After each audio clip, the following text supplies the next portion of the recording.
আসছে পরবর্তী খবরে। চিন্ময় কৃষ্ণ দাসের জামিনের আবেদনের শুনানি পিছল। আইনজীবী না থাকায় পিছিয়ে গেল চিন্ময় কৃষ্ণ দাস ব্রহ্মচারীর শুনানি। পরবর্তী শুনানি রয়েছে 2রা জানুয়ারি। কোনো আইনজীবীকে আজ জামিন শুনানিতে অংশগ্রহণ করতে দেওয়া হয়নি বলে জানা যাচ্ছে। আপনাদের জানিয়ে রাখি, চিন্ময় কৃষ্ণ দাসের জামিনের আবেদনের শুনানি পিছল আজ। যেমনটা জানা যাচ্ছে, আইনজীবী না থাকায় পিছিয়ে গেল চিন্ময় কৃষ্ণ দাস ব্রহ্মচারীর শুনানি এবং পরবর্তী শুনানি রয়েছে আগামী 2রা জানুয়ারি। আপনারা জানেন ইতিমধ্যেই বাংলাদেশের পরিস্থিতি উত্তাল হয়ে রয়েছে চিন্ময় কৃষ্ণ দাস ব্রহ্মচারীর এই গ্রেপ্তারি নিয়ে। এর আগেও আমরা দেখেছি তার জামিন আটকে যাওয়ায় সেখানে কিন্তু যথেষ্ট উত্তেজনা সৃষ্টি হয়েছিল এবং আজ আবারও কিন্তু পিছিয়ে গেল চিন্ময় কৃষ্ণ দাস ব্রহ্মচারীর জামিনের আবেদনের শুনানি। আপনাদের জানিয়ে রাখি, পরবর্তী শুনানি রয়েছে আগামী 2রা জানুয়ারি। এমনটাই জানা যাচ্ছে, আইনজীবী না থাকায় পিছিয়ে গেল চিন্ময় কৃষ্ণ দাস ব্রহ্মচারীর শুনানি। এর আগে আমরা দেখেছি 22শে নভেম্বর সেখানে চিন্ময় কৃষ্ণ দাসের যে একটি সমাবেশ ছিল সেখান থেকে তিনি একাধিক মন্তব্য করেছিলেন এবং তার পরবর্তীতেই একাধিক যে অভিযোগ সামনে এসেছিল তার বিরুদ্ধে এবং সেই যে বিতর্কও কিন্তু শুরু হয়েছিল একই সঙ্গে। এবং 25শে নভেম্বর তাকে গ্রেপ্তার করা হয়। মূলত ঢাকা বিমানবন্দর থেকে চিন্ময় কৃষ্ণ দাস ব্রহ্মচারীকে গ্রেপ্তার করা হয় এবং চিন্ময় কৃষ্ণ দাসের এই গ্রেপ্তারির পরই কিন্তু বাংলাদেশের পরিস্থিতি আর উত্তাল হয়। শুধুমাত্র তাই নয়, বাংলাদেশের যারা সংখ্যালঘুরা রয়েছেন তাদের উপর যে অত্যাচার করার যে অভিযোগ তাও সামনে এসেছে এবং এর পরবর্তীতেই আমরা দেখেছি ভারতীয় বিদেশ মন্ত্রক তারা যেমন বিবৃতি দিয়ে যেমন একদিকে বাংলাদেশকে তারা বিভিন্ন বিষয়ে বলা হয়েছে এবং একই সঙ্গে আমরা যেমনটা দেখতে পাচ্ছি চিন্ময় কৃষ্ণ দাসের শুনানি কিন্তু পিছল। আইনজীবী না থাকায় পিছিয়ে গেল চিন্ময় কৃষ্ণের শুনানি। পরবর্তী শুনানি রয়েছে 2রা জানুয়ারি।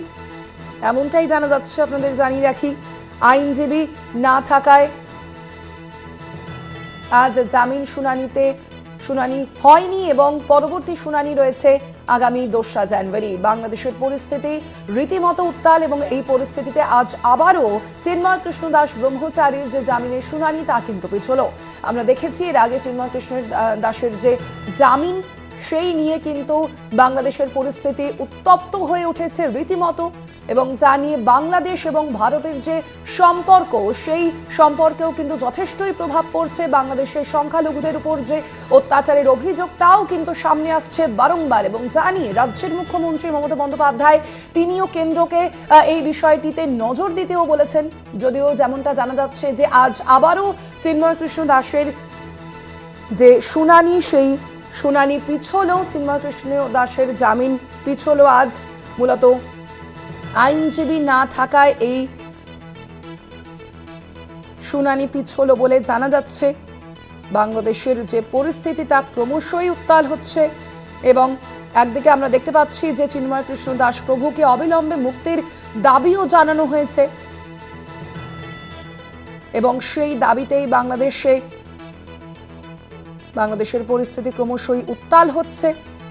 গ্রেপ্তার হওয়া প্রতিবাদী সাধুর সঙ্গে তার পাশে দাঁড়িয়েছে বাংলাদেশের যারা সংখ্যালঘুরা, তারা একদিকে যেমন তার পাশে দাঁড়িয়েছে, তার পাশাপাশি ইসকন কর্তৃপক্ষ তারাও কিন্তু একই সঙ্গে তার পাশে দাঁড়িয়েছে। এর আগেও আমরা দেখেছি যে তার যে জামিন তার যে মুক্তির দাবিতে কিন্তু বাংলাদেশের মানুষ সেখানে কিন্তু এই বিষয়ে উত্তেজনা সৃষ্টি হয়েছে এবং আজ আবারও তার শুনানি পিছল যেমনটা জানা যাচ্ছে এবং পরবর্তী শুনানি রয়েছে আগামী 2রা জানুয়ারি।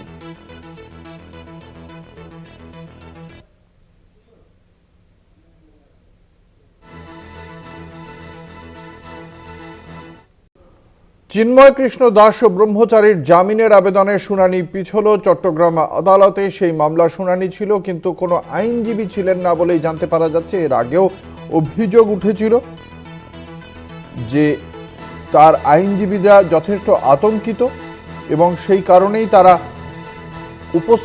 আদালতে উপস্থিত হতে ভয় পাচ্ছেন। তাদের ওপর হামলা হতে পারে বলে আশঙ্কা করছেন চিন্ময় কৃষ্ণ দাস ব্রহ্মচারীর আইনজীবীরা। যদিও প্রশাসনের পক্ষ থেকে জানানো হয়েছিল যে আজ চট্টগ্রাম আদালতে কঠোর পাহারা থাকবে, অতিরিক্ত 200 পুলিশকে এই জন্য সেখানে মোতায়েন করা হয়েছে। গত সোমবার ঢাকার হযরত শাহ জালাল বিমানবন্দর থেকে গ্রেপ্তার করা হয় ইসকনের প্রাক্তন মুখপাত্র এবং বর্তমানে পুণ্ডরিক ধামের অধ্যক্ষ চিন্ময় কৃষ্ণ দাস ব্রহ্মচারীকে। চট্টগ্রাম ম্যাজিস্ট্রেট আদালতে তাকে তোলা হয়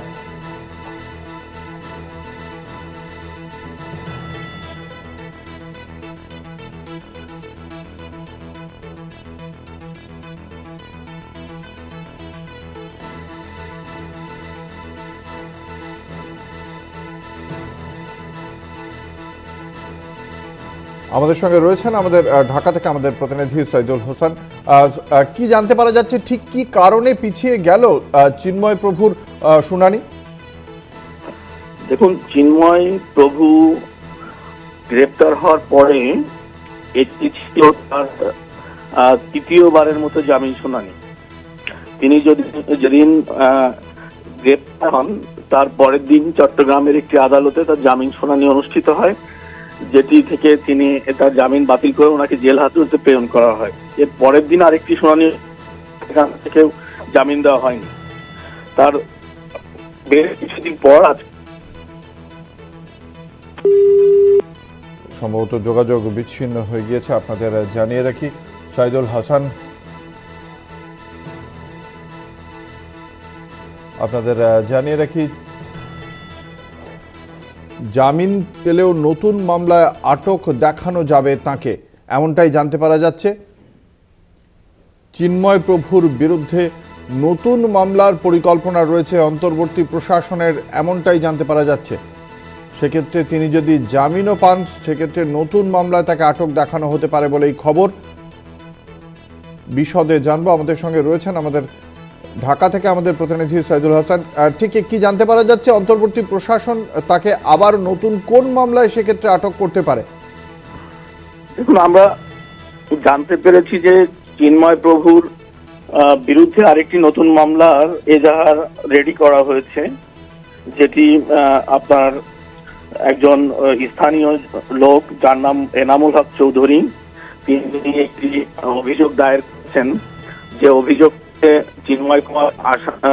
চিন্ময় কৃষ্ণ দাসকে প্রধান আসামি করে 500 মানুষকে আসামি করা হয়েছে। এই মামলায় মূলত অভিযোগ আনা হয়েছে যে ব্যক্তি এজাহারটি দাখিল করেছেন বা দায়ের করেছেন তাকে এই আসামিরা হত্যার চেষ্টা চালিয়েছেন। মূলত এটি একটি হত্যা চেষ্টা মামলা। এটি কোতোয়ালি থানার, চট্টগ্রামের যে কোতোয়ালি থানা, সেই কোট হিল জামে মসজিদ এলাকায় এই ঘটনা ঘটেছে বলে এই মামলায় উল্লেখ করা হয়েছে। এবং এই মামলায় যে তারিখটি দেখানো হয়েছে সেটি হচ্ছে 26শে নভেম্বর বিকাল 3টায়।